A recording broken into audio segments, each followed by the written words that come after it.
Movie की शुरुआत में एक छोटे बच्चे को दिखाते हैं। यही इस मूवी का हीरो है और अभी अभी फ्रेश पैदा हुआ है। वो एक बबल जैसा दिखने वाले प्लास्टिक डोम के अंदर होता है। कारण ये है कि उसमें इम्यूनिटी बिल्कुल 0% होती है। पिछले 2 साल में ये शब्द आपने लगभग रोज सुना होगा।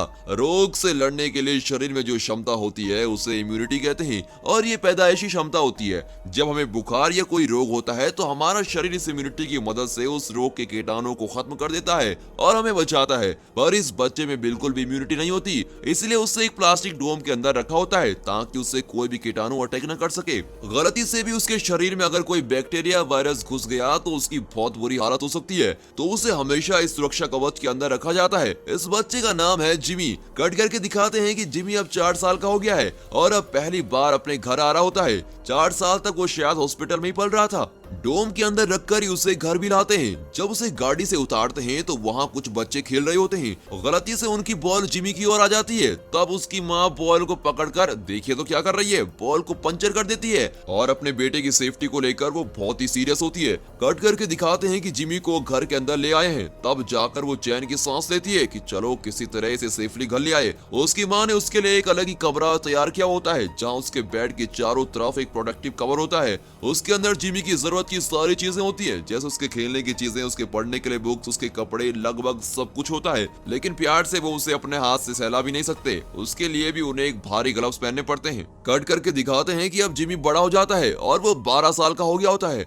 घर के अंदर प्लास्टिक के बड़े बड़े ट्यूब्स रखे गए होते हैं जिनके अंदर से जिमी एक जगह से दूसरी जगह जा सकता है। वो हॉल में बैठकर अपनी माँ के साथ टीवी देखता है और इसी तरह डोम के अंदर वो पल रहा होता है और उसकी माँ उसकी सुरक्षा का बहुत ध्यान रखती है। उस एरिया के कुछ बच्चे जिमी का डोम देखकर खुद भी प्लास्टिक कवर पहनकर उसका बहुत मजाक उड़ाने लगते हैं। बबल जैसे डोम की वजह से वो उसे बबल बॉय कहकर चिढ़ाते रहते हैं। अब जिमी की माँ गुस्सा होकर उन बच्चों पर पानी डाल देती है और वहां से उन्हें भगा देती है। कट करके दिखाते हैं कि जिमी की माँ उसे खाना देती है। खाना भी एक बड़े ट्यूब जैसे रास्ते से उसे दिया जाता है। फिर वो ट्यूब का लिड बंद करके एक बटन दबाती है जिससे अंदर एक गैस फैलती है। ये गैस एक सैनिटाइजर होती है जिससे वो खाने पे लगे सारे बैक्टीरिया खत्म कर देता है। उसके बाद ही जिमी खाना शुरू करता है। अब इस डोम के अंदर वो कुछ और साल गुजारता है। कट करके दिखाते हैं कि अब वो 18 साल का जवान हो गया होता है। एक दिन वो मजे से गिटार बजाकर गाना सुन रहा होता है। अब कट करके दिखाते हैं कि उसी वक्त उसके पास वाले घर में एक नई फैमिली आती है। उनके घर में जिमी की उम्र वाली एक लड़की भी होती है और वही इस मूवी की हीरोइन क्लोई है।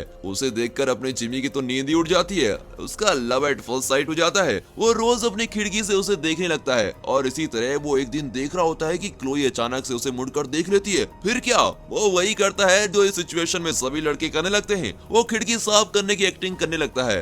इस लव स्टोरी के बीच एक दिन क्लोई अपने दोस्तों के साथ कार में अपने घर आती है। उसका एक दोस्त कहता है, हे क्लोई, तुम्हारा जो पड़ोसी है वो हमेशा एक कवर में बंद रहता है। उसे हम बबल बॉय कहते हैं क्योंकि वो एक बबल जैसी चीज के अंदर ही रहता है। वो घर से बाहर नहीं निकलता। लगता है वो अपने घर में पूरी जिंदगी काटेगा। एकदम डरपोक लड़का है। इतने में दूसरा कहता है, हाँ यार, तूने बिल्कुल ठीक कहा। एक्चुअली वो इंसान ही नहीं है, वो एक एलियन है। इसलिए उसकी माँ उसे किसी और से मिलने जुलने ही नहीं देती। अपने दोस्तों की बातें सुनकर क्लोई जरा चिढ़ जाती है और कहती है, अरे चुप रहो यार, किसी की बीमारी का इस तरह मजाक नहीं उड़ाना चाहिए। क्या तुम नहीं जानते कि जन्म से उसके शरीर में इम्यूनिटी बिल्कुल नहीं है। एक भी कीटाणु अगर अंदर चला गया तो बेचारे की जान को खतरा हो सकता है। इसीलिए उसके पेरेंट्स उसे बहुत सेफली रखते हैं और तुम इडियट्स की तरह उसका मजाक उड़ा रहे हो। थोड़ा दिमाग से काम लिया करो। इस तरह वो उन्हें डांट कर घर के अंदर चली जाती है। अब कट करके दिखाते हैं कि क्लोई जिमी के बारे में सोच रही होती है। वो ये जानना चाहती है कि सारा दिन जिमी अपने डोम के अंदर बैठा रहता है और करता क्या होगा। जानने के लिए वो एक दिन जिमी के घर चली जाती है और दरवाजा खटखटाती है। कट करके दिखाते हैं कि जिमी के डैड दरवाजा खोलते हैं। वो कोई इंटरेस्टिंग सी किताब पढ़ रहे होते हैं और उनका ध्यान क्लोई की तरफ बिल्कुल नहीं जाता।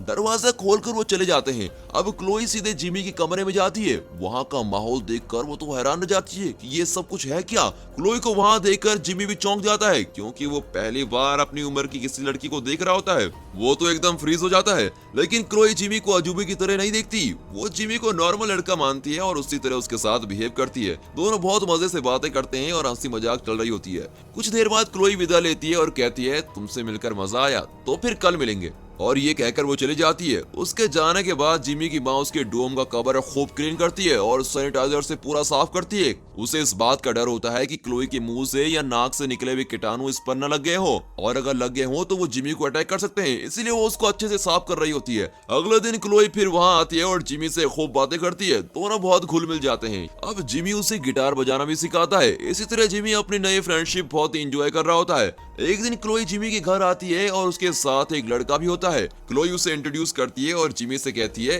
ये मार्क है और एक बहुत ही बड़ा सिंगर है और मैं इसी से शादी करने वाली हूँ। बस ये सुनकर जिमी का तो दिल ही टूट जाता है, क्योंकि वो क्लोई से मिलने के बाद उससे बहुत प्यार करने लगा था, पर अब उसे किसी और के साथ देखकर वो बहुत ही दुखी हो जाता है। इतने में क्लोई कहती है, हम डिनर पर जा रहे हैं, मैं तुमसे बाद में मिलूंगी, ओके। अब ये कहकर क्लोई और मार्क चले जाते हैं। 2-3 दिन बाद क्लोई जिमी से मिलने फिर आती है और कहती है, मेरी शादी मार्क के साथ फिक्स हो गई है और 3 दिन बाद मेरी शादी है, और वो भी नायग्रा फॉल्स में, तुम्हें भी जरूर आना पड़ेगा। ये सुनकर जिमी मायूस हो जाता है और उसे फ्रस्ट्रेशन होने लगती है और गुस्से में न जाने वो क्लोई को क्या क्या कह जाता है। क्लोई समझ नहीं पाती कि वो अचानक इस तरह क्यों बिहेव कर रहा है। उसके गुस्से की वजह को भी वो नहीं जानती और वो भी अपसेट होकर वहाँ से चली जाती है। उसके जाने के बाद जिमी उसे भूल नहीं पाता। तब वो हमारे फिल्मी हीरो की तरह फैसला करता है कि किसी भी तरह मैं उसकी शादी को रोक दूंगा, पर वो अपने डोम से बाहर तो निकल नहीं सकता। फिर वो क्लोई के पास, और वो भी नायग्रा फॉल्स कैसे पहुंचेगा? और इतना ही नहीं, उसके तो कोई दोस्त भी नहीं होते जो उसकी मदद कर सके। पर जिमी बहुत ही इंटेलिजेंट होता है। वो एक ऐसा सूट डिजाइन करता है जिससे उसकी बॉडी को प्रोटेक्शन मिल सके और जिसे वो पहनकर घूम फिर सके। अब लड़की के चक्कर के कारण वो उसी रात उस सूट को तैयार कर लेता है और सुबह होते ही वो बिना किसी को बताए घर से निकल जाता है। उसके पेरेंट्स को पता चलता तो वो उसे बाहर जाने के लिए कभी अलाउ नहीं करते और इसी वजह से वो चुपचाप वहां से निकल जाता है। कट करके दिखाते हैं कि वो बाहर की दुनिया में पहली बार कदम रखने चला गया और उसका चेहरा और मन दोनों ही खिल जाते हैं। 18 साल से वो घर के अंदर ही बंद था और घर से बाहर निकलकर उसका खुशी का ठिकाना नहीं होता, और इसी खुशी के साथ वो उस जगह से निकल जाता है। कट करके दिखाते हैं कि वो अपने घर से कुछ दूर एक बस स्टॉप पर पहुंच जाता है और वहां टिकट्स देने वाला आदमी से कहता है, मैं नायग्रा फॉल्स जाना चाहता हूँ, उसके लिए कहाँ से बस मिलेगी? वो आदमी कहता है, बस तो जरूर मिलेगी, पर तुम्हें वहां जाने के लिए $500 लगेंगे। अब जिमी कहता है, उतने पैसे तो नहीं है मेरे पास। वो आदमी चिढ़कर कहता है, पैसे के बिना कुछ नहीं हो सकता, बस में जाना है तो पैसे लाओ, या फिर सड़क के बीच में जाकर खड़े जाओ, फिर तुम बस में चढ़ो या तुम पर बस चढ़े। इस तरह बेहुदा का जोक करके वो जिमी को वहां से जाने को कहता है। उस आदमी की बात सुनकर जिमी परेशान हो जाता है और मायूस होकर वहां से लौट रहा होता है।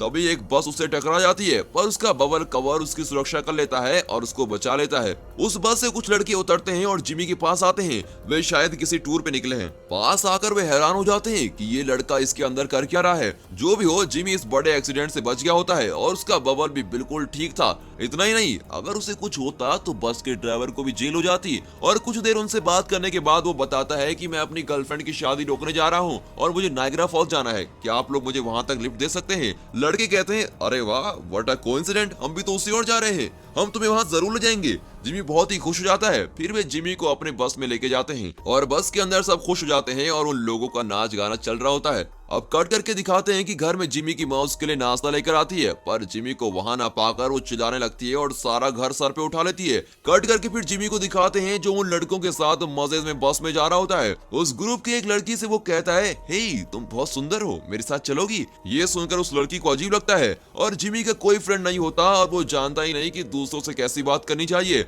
उसकी बात करने का तरीका उन लोगों को अजीब लगता है। वो लड़की अपने साथियों से कहती है कि ये लड़का मुझे ठीक नहीं लग रहा, ये मुझे अपने साथ चलने को कह रहा है। इस बात से चिढ़कर उस ग्रुप के लड़के जिमी को रास्ते में ही बस से उतार डालते हैं और उस रेगिस्तान जैसी जगह पर वो बेचारा अब अकेला पड़ा है। कट करके जिमी की मॉम को दिखाते हैं जो पुलिस को फोन करती है और बताती है कि मेरा बेटा लापता हो गया है, प्लीज उसे ढूंढ लीजिए। कट करके जिमी को दिखाते हैं उसकी समझ में नहीं आता कि उसकी किस गलती के कारण उन लोगों ने उसे बस से बाहर डाल दिया। अब बाहर की दुनिया का चाल चलन उसे बिल्कुल अजीब लगता है और बाहर की दुनिया वालों को उल्टा वो अजीब लग रहा होता है। वो उसी बस के रास्ते में चलने लगता है, तभी देखता है कि रास्ते में एक आदमी अपनी बाइक ठीक कर रहा होता है। जिमी उससे मदद मांगता है। इसे देखते ही वो आदमी डर जाता है और हाथ में एक चाकू लिए जिमी को धमकाता है और कहता है, कौन हो तुम? एलियन हो क्या? मुझे किडनैप करने आए हो? मेरे पास मत आना वरना चाकू से मार डालूंगा। कट करके दिखाते हैं कि बस के लोग एक जगह पर पहुंच जाते हैं। वे आर्कियोलॉजी के स्टूडेंट होते हैं और किसी रिसर्च ट्रिप पर आए हुए होते हैं। उस जगह पर वो कोई पुरानी इंस्क्रिप्शन को देख रहे होते हैं। उनका प्रोफेसर कहता है, देखो उस जमाने में लोग भगवान को इसी रूप में दर्शाते थे। उनके चारों ओर रोशनी का एक चक्र होता है और भगवान हमेशा उसी चक्र के अंदर होते हैं।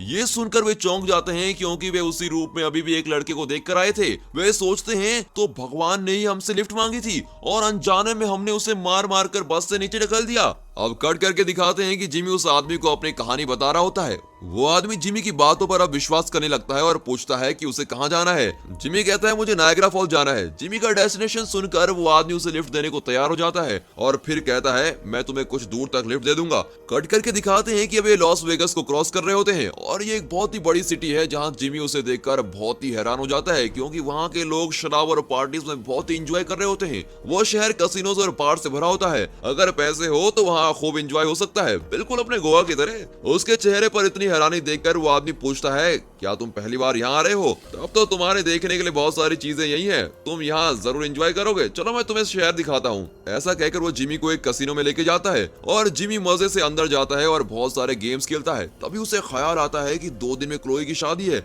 और उसे भूलकर मैं यहाँ बेकार में वक्त बर्बाद कर रहा हूँ। फिर वो उस आदमी के पास जाकर कहता है सर आप मुझे यहाँ से लेके चलिए, मुझे जल्द से जल्द नायग्रा फॉल जाना है। वो आदमी कहता है भाई थोड़ी देर रुक तो जाओ, अभी तो यहाँ आए हैं, मुझे एक और बार खेलने दो, जो हारा हूँ उसे जीतना भी तो है। पर जिमी को उसकी बातें समझ में नहीं आती। तभी वो वहाँ रखे एक बाइक को देखता है और वहाँ चल रहे किसी गेम के विनर के लिए वो बाइक रखी होती है। उस बाइक को जिमी उठा लेता है। कट करके दिखाते हैं कि जिमी के पेरेंट्स भी उसे ढूंढते हुए लॉस वेगस पहुंच जाते हैं। तभी ये बाइक वाला भी बाहर आकर जिमी को ढूंढने लगता है और उसी वक्त बस के वो लड़के भी जिमी को भगवान समझकर ढूंढते हुए वहां पहुंच जाते हैं। वे बाइक वाले से पूछते हैं यहाँ आपने किसी लड़के को देखा जिसके शरीर पर बलून जैसा कुछ बना हुआ था? ये सुनकर वो बाइक वाला बहुत गुस्सा होता है और कहता है तुम इस शैतान लड़कों ने उसे गाड़ी से नीचे उतार दिया था, वो खुद इतना बेचारा है और तुमने उसके साथ ऐसा किया, मैं तुम लोगों को नहीं छोड़ूंगा। और ऐसा कहकर वो उन्हें चाकू दिखाता है।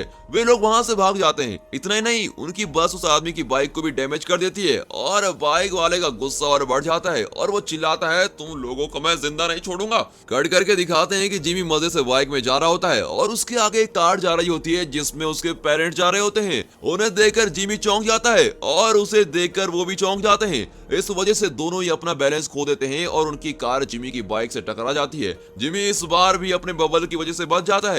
वो बबल कवर करने के कवच की तरह हमेशा उसकी रक्षा करता है, पर टकराने की वजह से उसका बबल बाउंस होने लगता है और वो एक बॉल की तरह बाउंस होता हुआ सीधे एक ट्रेन के कंपार्टमेंट में जा रुकता है और इसी बीच वो बेहोश भी हो जाता है। कट करके दिखाते हैं कि जिमी के पेरेंट्स देखकर बहुत बड़ी शॉक में होते हैं। फिर कट करके दिखाते हैं कि सुबह हो गई होती है और जिमी आंखें खोलता है। उसके सामने कई सारे जानवर और कुछ पुतले होते हैं। वहाँ कुछ लोग भी होते हैं जो देखने में अजीब लगते हैं।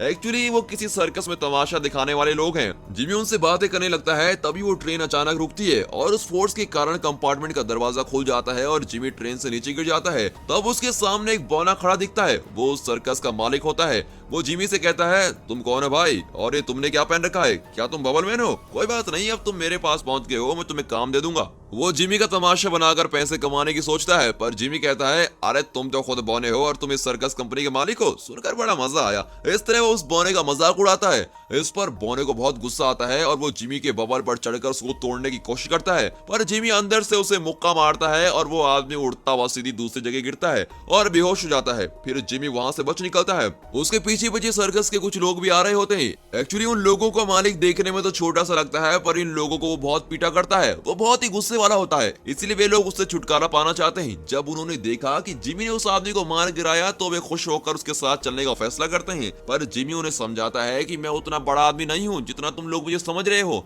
और यही नहीं, मेरे साथ चलना तुम लोगों के लिए सेफ नहीं होगा। किसी तरह उन्हें मनाकर वो अकेला ही चल देता है। अब कट करके दिखाते हैं कि वो एक होटल पहुंचता है। वहाँ इंडिया का एक आदमी खाना खा रहा होता है। उस आदमी का नाम पुष्पॉप है। उसके सर पर पगड़ी होती है। वहाँ के कुछ लोग उसका मजाक उड़ा रहे होते हैं कि यह आदमी एकदम जोकर की तरह दिखता है और इसकी टोपी तो देखो कितनी अजीब लग रही है। जिमी वहाँ पहुंचता है और कहता है तुम लोग उसका मजाक क्यों उड़ा रहे हो? ये उनके देश का पहनावा है, इंडिया जानते हो ना, ये वहीं से आया है, किसी के कल्चर का मजाक उड़ाना ठीक नहीं है। उनमें से एक आदमी पूछता है अच्छा तो तुम कौन हो? तुम खुद ही एक मजाक लग रहे हो और इस बबल के अंदर कर क्या रहे हो? देखने में तो तुम बच्चे लगते हो और इसकी सपोर्ट करोगे, अब देखो मैं तुम्हारा क्या हाल करता हूँ। ये कहकर वे लोग जिमी को होटल में बंद कर देते हैं और बाकी लोगों को बाहर भेज देते हैं। फिर वे उस होटल में आग लगा देते हैं। लगता है वे उस एरिया के गुंडे हैं और जिमी का सवाल उन्हें पसंद नहीं आया। होटल बुरी तरह से जलने लगता है। अगर जिमी का बबल जल गया तो वो मर जाएगा। बेचारा जिमी खुद को बचाने के लिए यहाँ वहाँ भाग रहा होता है। इतने में पुष्पॉप अपना ट्रक होटल के पीछे दरवाजे पर लाता है और जिमी को ट्रक में चढ़ने को कहता है। इस तरह वे दोनों वहाँ से बच निकलते हैं। कट करके दिखाते हैं कि जिमी के पेरेंट्स उस ट्रेन को चेस करते हैं जिसमें जिमी गिरा था और किसी तरह वे उस ट्रेन को पकड़ लेते हैं और उस कंपार्टमेंट में जाकर ढूंढते हैं, पर वहां जिमी नहीं होता। फिर वे उस सर्कस के मालिक से पूछते हैं। वो कहता है मैं जानता हूँ वो कहाँ गया है और मैं आपको जरूर बताऊंगा, पर एक शर्त पर जाऊंगा, तुम मुझे भी वहां ले जाओगे। वो उनके साथ चलकर जिमी से बदला लेना चाहता था। कट करके दिखाते हैं कि जिमी और पुष्पा बातों में मस्त ट्रक में जा रहे होते हैं और जिमी अपनी पूरी कहानी उसको सुनाता है। उसे सुनते हुए पुष्पा गाड़ी चला रहा होता है। अचानक गाड़ी के सामने एक गाय आ जाती है, पर ब्रेक मारने से पहले ही वो गाड़ी के नीचे आ जाती है। ये एक एक्सीडेंट था, पर फिर भी पुष्पा को बहुत बुरा लगता है कि बेजुबान गाय को उसने मार दिया। वो फूट फूट कर रोने लगता है। अब जिमी उसे दिलासा देने लगता है, पर पुष्पा कहता है कि हमारे देश में गाय की पूजा की जाती है और मैंने उस गाय को ही मार डाला। मुझसे बहुत बड़ा पाप हो गया है और मुझे नरक में ही जाना पड़ेगा। ऐसा कहकर वो सड़क पर ही उस गाय की पूजा करने लगता है। जिमी ये सब देखकर समझ जाता है कि पुष्पा अब उसके साथ नहीं चलने वाला और वो अकेले ही वहाँ से आगे पैदल चलने लगता है। तभी वो बाइक वाला आदमी उन लड़कों की बस का पीछा करता हुआ आ रहा होता है और उसके साथ उसके कुछ साथी भी होते हैं। वो पुष्पा को सड़क पर गाय की पूजा करते हुए देखता है और कहता है ये क्या पागलपन है, पूजा करने के लिए तुम्हें 20 सड़क मिली थी क्या, और वो भी मरी हुई गाय की पूजा कर रहे हो। तभी वहाँ वो बस आती है जिसका पीछा करते हुए बाइक वाले वहाँ पहुंचे थे। बस के लड़के जान जाते हैं कि ये आदमी उन्हें चेस कर रहा है। वे चुपचाप वहाँ से बच निकलने की कोशिश करते हैं। वहाँ उन लोगों की बाइक्स लाइन में खड़ी होती हैं। उनकी बस उन बाइक्स को फिर गिरा देती है। इसे देखकर उन लोगों को बहुत गुस्सा आता है और वे पुष्पा के ट्रक को लेकर उस बस का पीछा करने लगते हैं। कट कर दिखाते हैं कि जिमी एक टैक्सी में जा रहा होता है। उस टैक्सी को एक बुजुर्ग आदमी चला रहा होता है और उसी के भरोसे जिमी नायग्रा फॉल्स जा रहा होता है। कट कर दिखाते हैं कि बाइक वाले पुष्पा की ट्रक में बस का पीछा कर रहे होते हैं। फिर दिखाते हैं कि जिमी के पेरेंट्स उस बौने को साथ लेकर जिमी को ढूंढ रहे होते हैं। अब जिमी एक होटल से खाना खरीदकर वापस आ रहा होता है। इतने में बस वाले लड़के आ जाते हैं और जिमी को देखकर वो उसके पैर पर गिरकर कहते हैं हे भगवान, हम आपकी तलाश में थे, हम यहाँ आ गए हैं, हे भगवान हमारी बस में चढ़ जाए। वे जिमी को उठाकर अपनी बस में लेके जाते हैं और उससे पूछते हैं ये कैसा गोला है जो आपने अपने शरीर में पहन रखा है, ये भारी होगा ना, इसे तोड़कर हम आपका वजन कम करते हैं, ये सेवा करने का मौका हमें जरूर दीजिए। और ये कहकर वो बबल को तोड़ने लगते हैं। तभी वहाँ सर्कस के लोग भी आ जाते हैं। जिमी ने उन्हें उनके मालिक से बचाया था, इसीलिए वे अब जिमी को उन लोगों से बचाने में लग जाते हैं। इसी वजह से दोनों ग्रुप में लड़ाई हो जाती है। सिचुएशन अब बहुत ही खराब हो गई होती है। कट करके क्लोई को दिखाते हैं जो टीवी न्यूज देख रही होती है। वो चैनल चेंज करती है पर चैनल में बबल से रिलेटेड ऐड चल रहे होते हैं। जब भी कोई बबल का जिक्र होता है तो क्लोई को जिमी की याद आने लगती है। वो सोचती है मुझे इस तरह नाराज होकर नहीं आना चाहिए था, वो हमेशा मेरे सपनों में क्यों आता है, लगता है मैं उससे बहुत मिस करने लगी हूँ। कट करके दिखाते हैं कि लड़कों और सर्कस वालों के झगड़े के बीच बाइक वाले भी वहाँ पहुंच जाते हैं और अब वे सब एक दूसरे से लड़ने लगते हैं। माहौल और भी खराब होने लगता है। इन लोगों के झगड़े के बीच जिमी उस टैक्सी में वहाँ से निकल जाता है। कट करके अगले दिन सुबह दिखाते हैं कि जिमी टैक्सी में सो गया होता है और टैक्सी अभी भी चल रही होती है। बुजुर्ग रात भर टैक्सी चला रहा था। इतना ही नहीं, वो अभी बड़ी खुशी से टैक्सी चला रहा होता है। उसकी तंदुरुस्ती देखकर जिमी हैरान रह जाता है और पूछता है दादाजी इस उम्र में भी आप इतनी देर तक गाड़ी कैसे चला पाते हो, आप एकदम सुपर हो सच में। पर उसकी इस प्रशंसा का कोई जवाब नहीं मिलता। एक्चुअली बात ये होती है कि दादाजी आंखें खोलकर सो रहे होते हैं। उन्होंने यूं ही स्टीयरिंग पर हाथ रखे होते हैं और गाड़ी खुद चल रही होती है। ये जानकर जिमी चौंक जाता है और बुजुर्ग को कोसने लगता है, अरे दादाजी इस तरह पूरी रात गाड़ी चलाए थे क्या, मुझे मार डालोगे क्या। तभी आगे एक बोर्ड दिखता है जिस पर डेड एंड लिखा होता है और जिमी अचानक ब्रेक दबाता है और फोर्स की वजह से उस कार से उड़कर सीधे उस पोस्टर को फाड़ता हुआ दूसरी ओर गिरता है। लेकिन इस बार फिर से उसका बबल ही उसे बचा लेता है। फिर वो पास के एक टेलीफोन बूथ से क्लोई को कॉल करता है, पर क्लोई के बजाय उसका बॉयफ्रेंड मार्क फोन उठाता है और पूछता है कौन बोल रहा है। जिमी कहता है मैं बबल बॉय बोल रहा हूँ। मार्क कहता है ठीक है, पर तुम क्लोई को क्यों फोन कर रहे हो। अब जिमी कहता है मैं उससे बहुत प्यार करता हूँ, ये बात मैं उसे बताना चाहता हूँ, इसीलिए मैंने कॉल किया है। जिमी बिना डरे उसे पूरी बात साफ साफ बता देता है। अब ये सुनकर मार्क को गुस्सा आता है और कहता है अबे इतनी हिम्मत आ गई तुझमें, मैं क्लोई से शादी करने वाला हूँ और तुम हमारी शादी को रुकवाने आए हो। तुम मेरे बारे में नहीं जानते, अगर तुम यहाँ नजर आए तो तुम्हें जिंदा नहीं छोड़ूंगा। और तुम उससे शादी करके करोगे क्या, क्या तुम उसे खुश रख पाओगे, तुम उसे छू भी नहीं पाओगे, अपने बलून से बाहर निकलते ही तुम मर जाओगे, तुम में तो जरा भी इम्यूनिटी नहीं है और तुम शादी करके करोगे क्या, तुम्हारे बच्चे कैसे होंगे, प्रैक्टिकली सोचने की कोशिश करो, तुम जानते हो ना वो कभी नहीं होगा। मैं तुम्हें एक एडवाइस देता हूँ, तुम क्लोई को पूरी तरह से भूल जाओ और घर वापस लौट जाओ। इतना कहकर वो कॉल कट कर देता है। उसकी बात सुनकर अब जिमी सोचने लगता है कि मार्क बिल्कुल बिल्कुल सही कह रहा था, मेरा प्यार सच्चा है पर मुझे शादी, बाल बच्चे और फैमिली के बारे में सोचना नहीं चाहिए। इस रियलाइजेशन के बाद वो अपनी माँ को फोन करके अपना लोकेशन बताता है और कहता है मुझे पिकअप करने के लिए आ जाओ। फिर वो बूथ से बाहर आकर बैठ जाता है और बहुत दुखी होता है। कुछ देर में उसके पेरेंट्स उस जगह पर आकर जिमी के पास पहुंच जाते हैं। उसकी माँ बहुत रोती है और कहती है बेटा इस तरह बिन बताए घर से क्यों निकल आए, ये दुनिया तुम्हारी तरह मासूम नहीं है, तुम यहाँ अकेले खुद को नहीं संभाल पाओगे, अगर तुम किसी मुसीबत में फंस गए तो हमारा क्या होता। अच्छा हुआ हमने तुम्हें ढूंढ निकाला, चलो बेटा अब घर चलते हैं। अब जिमी कार में बैठ जाता है, तभी उसकी माँ पास में एक दुकान के अंदर जाती है। जिमी की उदासी देखकर उसके पापा पूछते हैं इतना मायूस होने की क्या बात है बेटा। जिमी कहता है मैंने अपनी लाइफ में पहली बार एक लड़की को देखा और मैं चाहता हूँ कि वो पूरी लाइफ मेरे साथ रहे, पर मैं अपना सपना पूरा नहीं कर सकता क्योंकि मुझ में इम्यूनिटी तो है ही नहीं, और जब मैं खुद बबल से बाहर नहीं आ सकता तो उसको पूरी लाइफ कैसे खुश रख पाऊंगा। इस तरह वो अपने दिल की सच्चाई बता रहा होता है। उसके पापा कहते हैं बेटा अगर इंसान कोई फैसला ले ले और उस फैसले पर डटा रहे तो इस दुनिया में कोई भी ताकत उसे रोक नहीं पाएगी। तुम खुद पे विश्वास रखो, तुम उस लड़की के साथ रहना चाहते हो ना, तो फिर हिम्मत से काम लो, तुम्हें कोई नहीं रोक पाएगा और तुम्हें कुछ भी नहीं होगा। इस तरह उसके पापा उसे खूब मोटिवेट करके वहाँ से चले जाते हैं। अब जिमी को अपने पर पूरा विश्वास होता है। उसकी माँ वापस आकर देखती है कि जिमी वहाँ होता ही नहीं। इतना ही नहीं, उसके पापा खुशी से हंस रहे होते हैं। कट कर दिखाते हैं कि जिमी तेजी से दौड़ रहा होता है, पर उसके ठीक पीछे कार में उसकी माँ चिल्लाती हुई आती है कि बेटा रुक जाओ, इस तरह हमें छोड़कर फिर से मत जाओ। तभी बस भी वहां आ जाती है और उसके अंदर से लड़के चिल्ला रहे होते हैं कि हे भगवान आप कहां जा रहे हैं, प्लीज रुक जाइए। उनके पीछे बाइक वाले भी होते हैं जो अपने हिस्से का चिल्ला रहे होते हैं कि हम तुम्हें नहीं छोड़ेंगे, और इस तरह सभी उसका पीछा कर रहे होते हैं। तभी वहां एक छोटा सा एरोप्लेन आता है और उसे चलाने वाला और कोई नहीं, वही बुजुर्ग टैक्सी ड्राइवर होता है। लगता है एक्सीडेंट में वो बच गया था, सच में उसकी लाइफ लाइन बहुत स्ट्रांग है। तभी जिमी झट से उसकी प्लेन में चढ़ जाता है और दोनों वहां से उड़ जाते हैं। कट करके दिखाते हैं कि चर्च में क्लोई और मार्क शादी के लिए बिल्कुल तैयार खड़े होते हैं। कट करके दिखाते हैं कि जिमी और बुजुर्ग अब नायग्रा फॉल्स के ऊपर उड़ रहे होते हैं। वाटरफॉल को देखकर जिमी उछलने लगता है और कहता है वाह, मेरी लाइफ में मैंने इतना खूबसूरत दृश्य कभी नहीं देखा। पर अचानक एरोप्लेन का पेट्रोल खत्म हो जाता है। अब जिमी बुजुर्ग को डांटता है कि प्लेन तो तुम लेकर आ गए पर उसका पेट्रोल चेक क्यों नहीं किया तुमने।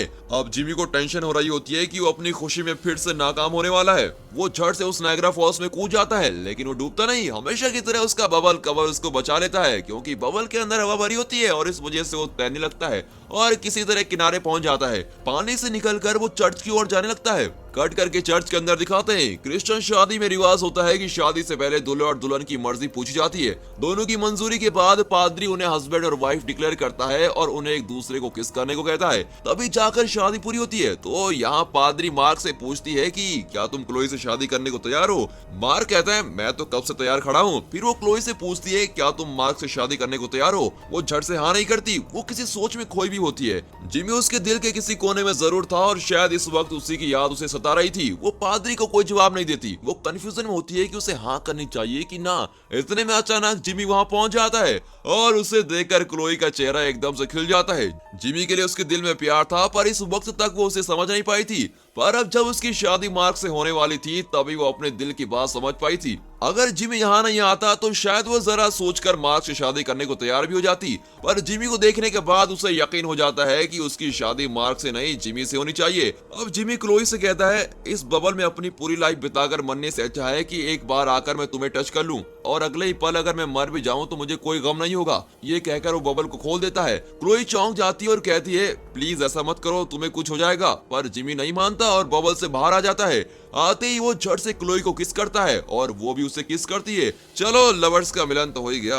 ऐसा ही सोचकर मैं भी खुश हो रहा था, पर जीरो इम्यूनिटी अपना काम कर जाती है और कुछ ही सेकंड्स के बाद जिमी बेहोश होकर नीचे गिर जाता है। अब ये देखकर क्लोई घबरा जाती है। तभी जिमी की माँ वहाँ आती है और चिल्लाती है बेटा ये तुम्हें क्या हो गया है, मेरी बात तुमने क्यों नहीं मानी। ये लड़की, तुमने तो मेरे बेटे की जान ले ली है। इतने में बाइक वाला ग्रुप्स और बस वाले लड़के भी वहाँ पहुँच जाते हैं और जिमी को जमीन पर मरा पड़ा हुआ देखकर वे सब दुखी हो जाते हैं। जिमी की माँ जोर जोर से रोने लगती है और वहाँ भीड़ जमा होने लगती है। जिमी के पापा जरा देर से पहुँचते हैं और उसकी माँ से कहते हैं अब उस राज को मत छुपाओ, सबको सच सच बता दो। उस बात को छुपाने से और कोई फायदा नहीं, सच बता दो। उसकी माँ कहती है क्या बात कर रहे हैं आप, बताने की कोई जरूरत नहीं है। पापा कहते हैं अब तक जो हुआ सो हुआ, अब तो तुम्हें बताना ही पड़ेगा। तभी जिमी की माँ उसे जगाती है और कहती है बेटा उठ जाओ, तुम मरे नहीं हो, बिल्कुल जिंदा हो। बबल से बाहर आने से तुम्हें कुछ नहीं होगा, अब तुम उठ जाओ। और ये कहकर वो उसके गाल थपथपाती है। जिमी आंखें खोलता है, अरे ये क्या, अभी तक तो इसे मर जाना चाहिए था, ये उठा कैसे। हमारी तरह वहाँ खड़े लोग भी ये सोचकर चौंक जाते हैं। तब उसकी माँ इस क्लाइमेक्स को और भी खतरनाक बना देती है और कहती है, बेटा 4 साल की उम्र तक तो तुम्हारी इम्यूनिटी बिल्कुल जीरो थी, पर जैसे जैसे तुम बड़े होते गए वैसे वैसे तुम्हारे शरीर में इम्यूनिटी बढ़ने लगी। अब तुम्हारे शरीर में भरपूर इम्यूनिटी है, पर हमने तुमसे ये बात छुपाई रखी क्योंकि मैं चाहती थी कि तुम हमेशा मेरे पास ही रहो, हमेशा मेरी छाया में ही सुरक्षित रहो। मुझे डर था कि बड़े होकर तुम मुझसे दूर चले जाओगे, इसलिए मैंने तुमसे ये बात छुपा कर रखी। तुम्हें इस तरह बबल के अंदर रखने के लिए मुझे माफ कर दो बेटा, हद से ज्यादा प्यार ही इसका कारण है। ये सब सुनकर जिमी को बहुत गुस्सा आता है, पर वो ये भी अच्छी तरह समझता है कि उसकी माँ उससे बहुत प्यार करती है और इसीलिए उसने ऐसा किया था। वो अपनी माँ को गले लगाता है और कहता है, कोई बात नहीं माँ, तुम प्लीज रोना मत। और वहाँ खड़े सभी लोग ये जानकर बहुत ही खुश होते हैं कि जिमी बिल्कुल ठीक है। फिर क्या, उस चर्च में क्लोई और जिमी खुशी खुशी शादी कर लेते हैं।